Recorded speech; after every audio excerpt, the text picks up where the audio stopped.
Hello, my name is Ashley Russell, and I'm a youth representative for the Common Threads Youth Empowerment Project. This weekend retreat was caught on film by the In the Life television show. The highlights shown in this segment best exemplify what Common Threads is really all about. If what you see today in this video inspires you to join us, please contact us for more information.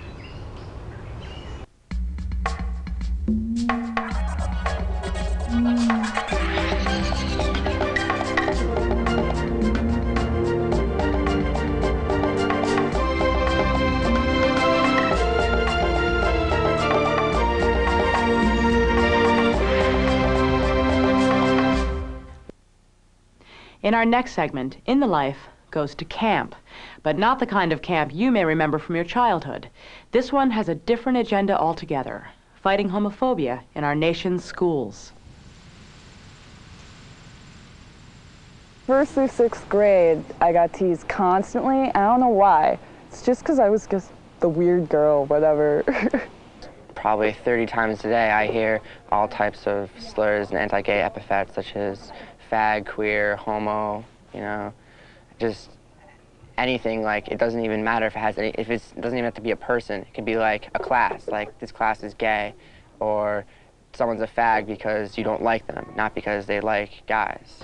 With observations like these so common among high school students, a coalition of community groups in New York's Hudson Valley responded by organizing the Common Threads Youth Empowerment Project, an annual weekend in Fishkill, New York, where high school students and counselors share their views on diversity with a special focus on sexual orientation.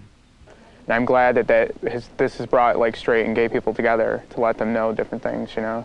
Because there are certain things that people need to know in order to survive in this world together, you know? With men, there's often been a more vehement type of homophobia taught to them where forms of affection between men are disallowed. I'm hearing veteran teachers say things like, I've been teaching for 30 years and this is the first time I'm having this conversation.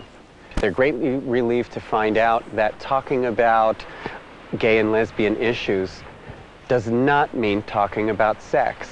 It means talking about people, it means talking about a culture, it means talking about a history, and it means talking about fairness and civil rights. Ignorance, hate, and fear. It's been really neat for me to see this whole thing take off. You know, the first year we had like 50 people, and last year we had 80, and this year there's 130. And next year we're hoping to have one in the Midwest. I think the young people here this weekend are truly becoming empowered. They realize that they in fact can make a difference, that it is not something that is left up to the adult community or somebody else, that they can be the catalyst both in the power structure of whatever institution or school or organization they come from, but most importantly perhaps with each other. And the change that we try and provide here is like really a heart change and not just a touchy-feely, let's slap it up on the wall and shake hands and sing Kumbaya, and you know, there's a structure to it. It means that they get to learn that they do in fact have a lot of common threads. Through role-playing and trust games, participants learn how to safely and successfully confront homophobic actions and remarks rather than react with silence and fear. Got you, got you, got you. Just knowing like that I'm not alone, you know, really knowing it now. Like, I mean, I've known it for a while to some degree, but now it's just like, wow, not alone. So now it's like, all right, I'm sick of being teased. I'm gonna stand up and fight for my rights. The other thing that I think is really important is to get allies, to get people who are going to stand up with you. The featured speaker at this year's retreat was Jamie Nabuzny, the first student to win a lawsuit against high school officials for failing to protect him from severe anti-gay abuse. I came here this weekend to talk to the youth about, I guess, empowering them, letting them know that the problems that they face in high school, people have faced before. I went before them, and I hopefully establish a precedent that makes sure that kids are safe in school, that it gives them legal precedent saying that they don't have to put up with the harassment that they're putting up with in schools. The harassment that Jamie suffered was unrelenting and extreme, and he had to be hospitalized on several occasions.